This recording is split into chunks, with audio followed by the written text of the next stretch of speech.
আমি অ্যাডভোকেট ওয়াসিম আকরাম। আজকে আমাকে ইনভাইটেড করেছিল প্রত্যাশা স্বেচ্ছাসেবী সংগঠন। আমাদের বেসিক্যালি ভাদুতে একটা প্রোগ্রাম অর্গানাইজ করেছিল এই স্বেচ্ছাসেবী সংগঠন।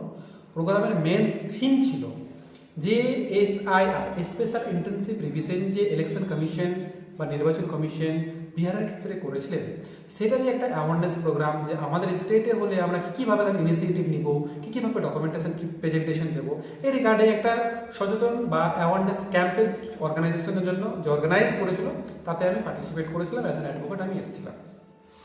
সাধারণ মানুষের প্রথম বার্তা আমার এটাই ছিল যে বিহারের ক্ষেত্রে বেসিক্যালি আমরা দেখেছি যেটা ইলেকশন কমিশন অফ ইন্ডিয়া যে নোটিফিকেশন জারি করেছিল এসআইআর, স্পেশাল ইন্টেনসিভ রিভিশনের জন্য, যে টাইম ফ্রেমিংটা যে বেঁধে দিচ্ছে খুব কম বা খুব লিমিটেড টাইম।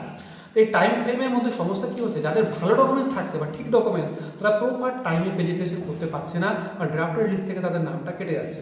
তো আমাদের মেন থিম ছিল এটাই যে টাইমের আগেই আমরা একটা সচেতন বা অ্যাওয়ারনেস ক্যাম্প করে লোককে বা জনগণকে বলতে চাইছি এইটাই, টাইমের মধ্যে ডকুমেন্ট যা আছে এখন থেকেই সব রেডি রাখুন, তৈরি রাখুন, সচেতন হয়ে থাকুন, যেন যখন এসআইটা শুরু হবে বা স্পেশাল ইন্টেনসিভ রিভিশন যখন শুরু হবে, তখন যেন কোনো সমস্যা বা কোনো ডকুমেন্টস নিয়ে যেন কোনো প্রবলেম না হয়।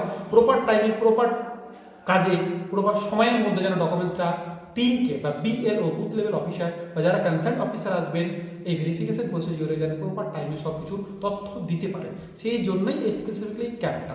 ডকুমেন্টগুলো লাগবে যদি সাধারণ মানুষ জানতে পারে এই বিষয় নিয়ে, কিংবা আগে থেকে যে একটা স্টেপ নেওয়ার ব্যাপারটা থাকবে এই করব বলে, সেই বিষয়টা নিয়ে একটু আলোচনা যদি করেন তো খুব ভালো হয়। আচ্ছা, আমি জাস্ট শর্টে বলছি ডকুমেন্টেশন রিগার্ডিং। সো 1987 সাল, এই যে সাল একটা ইলেকশন কমিশন বেঁধে দিয়েছে, আর একটা হচ্ছে 2002। আমি স্পেসিফিক দুটো সাল নিয়েই শুধু কথা বলবো।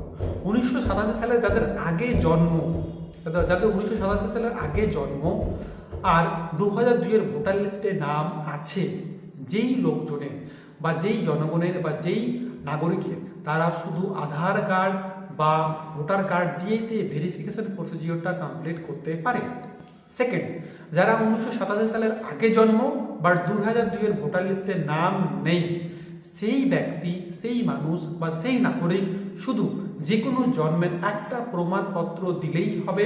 আর কানেকশনে বাবার যে কোনো documentation, voter list, voter card বা যে 2002-এর ভোটার লিস্টটাও দিলে হবে, বা 2002-এর ভোটার লিস্টের পরে হয়তো বাবা মারা গেছে, সে ডেথ সার্টিফিকেটটা দিলেও হবে। এইবার প্রশ্ন হচ্ছে 2002-এর পরে যাদের ভোটার লিস্টে নাম এসছে তারা কি ডকুমেন্টস দেবে? Important question. সো যে 2002-এর পরে যেই যারা ভোটার বা এনরোল্ড হয়েছেন ভোটার ইলেকশন কমিশনের সাথে, তারা ডকুমেন্টস বলতে প্রথম ডকুমেন্টস জন্মের যে কোনো একটা প্রমাণপত্র। জন্মের প্রমাণপত্র দুইভাবে হতে পারে, একটা যে সাব রেজিস্ট্রার আমাদের পঞ্চায়েত অফিস দিতে পারে, বা যেই হসপিটালে জন্ম হচ্ছে সেখানে দিতে পারে। আদারওয়াইজ আমরা স্কুলের একটা জন্মের প্রমাণপত্র দিতে পারি। যদি কেউ কোনোদিন কোনোভাবে স্কুলে অ্যাডমিশন হয়ে থাকে, সেই অ্যাডমিশন রেজিস্টার অনুযায়ী যেই ডকুমেন্টেশনটা আছে বা হোমে কনসেন্টে যদি কোনো স্কুল লিখে দিয়ে দেয় যে as per the admission register his or her date of birth সাথে, তাহলে সেই এই প্রসিডিওরে পার্টিসিপেট করতে পারবে বা স্পেশাল ইন্টেনসিভ রিভিশনে একটা পার্ট নিতে পারবে। এটা প্রথম ডকুমেন্টস। দ্বিতীয়, ডোমিসাইল সার্টিফিকেট একটা খুব ইম্পর্টেন্ট রোল এখানে প্লে করছে। যদি কেউ ডোমিসাইল সার্টিফিকেট দিতে পারে তাহলে এই প্রসিডিওরে পার্ট নিতে পারবে। থার্ড, যদি কারোর কাছে পাসপোর্ট থাকে, সে হতে পারলে রেনুয়াল অর নট, হয়তো পাসপোর্ট আছে রেনুয়াল করেনি, ভ্যালিডেশন শেষ হয়ে গেছে, অর পাসপোর্ট আছে তার ভ্যালিডেশনও আছে, দুটোই পাসপোর্ট কিন্তু এখানে কার্যকারী, এক্সপায়ার হয়ে গেলেও কার্যকারী, না হলেও কার্যকারী একটা ইম্পর্টেন্ট ডকুমেন্ট রোল প্লে করছে। ডকুমেন্টস ফোর্থ, যদি কাউরি বার্থ সার্টিফিকেট থাকে তো ঠিক আছে, যদি না থাকে তার রেসপেক্ট হতে যে স্কুলের ডকুমেন্টসটা দেবে সেটা ঠিক আছে। Domicile certificate it's okay. যদি এই ডকুমেন্টসগুলো না থাকে তাহলেও সে যদি পরিবারের রেজিস্টার্ড একটা ফ্যামিলি রেজিস্টার বলে পঞ্চায়েতের একটা ডকুমেন্টস থাকে, সেটা যদি দিতে পারে সেখানেও একটা পার্টিসিপেট করতে পারবে। ফিফথ, যদি কেউ পোস্ট অফিস হোক বা যে কোনো সেন্ট্রালাইজ ব্যাংকের পাসবুক, চেকবুক বা যে কোনো একটা ব্যাংকের নথি থাকলেও একটা এখানে প্রমাণপত্র হিসাবে নিতে পারবে। যদি এলআইসির পলিসি যদি বন্ড পেপার থাকে সেটাও একটা অন্যতম ডকুমেন্টস এখানে, বা আরও কিছু ডকুমেন্টস আছে যেগুলো একটা ডকুমেন্টস দিলে সেই ভেরিফিকেশন প্রসিজিওরটাতে ও পার্ট নিতে পারবে। এবার অনেকের ক্ষেত্রে দেখা যাচ্ছে বা আমরা দেখছি যে ডকুমেন্টেশনে যে ভোটার কার্ডটা আছে, প্রত্যেক ভোটার কার্ডের পিছনে বা ভোটার কার্ডের সামনে ভোটার লিস্টে প্রত্যেকের হাউস নাম্বার মেনশন করা থাকে। এইবার একটা হাউসে হতে পারে একাধিক ব্যক্তি আছে, প্রত্যেক হাউসের নতুন নতুন যে হাউস নাম্বার অ্যালট হবে, সে পঞ্চায়েত অফিস হোক বা বুথ লেভেল অফিসার সেই হোক না কেন, হাউস নাম্বার যেন প্রত্যেকের স্পেসিফিক হয়।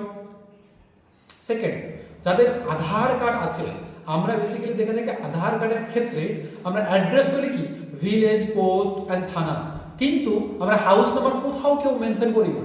অত আইডেন্টিফাই কি করে করবে যে আমি কোন হাউসে থাকি? একটা গ্রাম তো আর ছোট না, একটা পাড়া তো আর ছোট না। অতএব যেই ভোটার কার্ডে আমাদের হাউস নাম্বারটা অ্যালোট করা হয়েছে, সেই হাউস নাম্বারটা প্রপার যেন মেনশন করে আধার কার্ডে।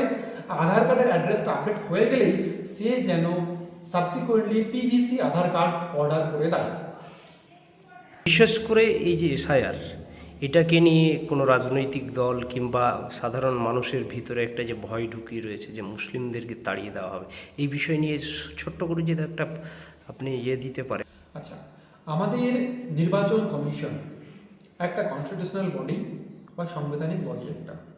এই বডি এখন পর্যন্ত বলেনি যে কারো যদি ভোটার লিস্ট থেকে নাম কেটে যায়, এই এসআইআর এর রিগার্ডিং স্পেশাল ইন্টেনসিভ রিভিশন করতে গিয়ে যদি কোনো নাগরিকের ভোটার লিস্ট থেকে নাম কেটে যায়, তাহলে কি তার নাগরিকত্ব চলে যাবে কি যাবে না, এটা কিন্তু ক্লিয়ার কেউ করেনি। অর্থাৎ এটা একটা কনস্টিটিউশনাল পার্ট, একটা রুটিন ফর্মালিটি, রুটিন যেরকম চেক আপ হয় মানুষের শরীরে, সেরকমই একটা নির্বাচন কমিশন এটা চেক আপ করছে 5 বছর 10 বছর পর পর। এটা হয় প্রত্যেক বছরে, জেনারেল হয়, এটা করে স্পেশাল হচ্ছে, আর কিছুই না। যদি নাম কেটে যায় তাহলে নাম যেই প্রসিডিউর আছে সেটা ফুলফিল করতে হবে। অতএব যেই ভয়টা মানুষের মধ্যে আছে, এটা নাকি এনআরসি, নাম কেটে গেলে আমাকে দেশ থেকে বার করে দেবে, এরকম কিচ্ছু না, এটা কিছুই হবে না।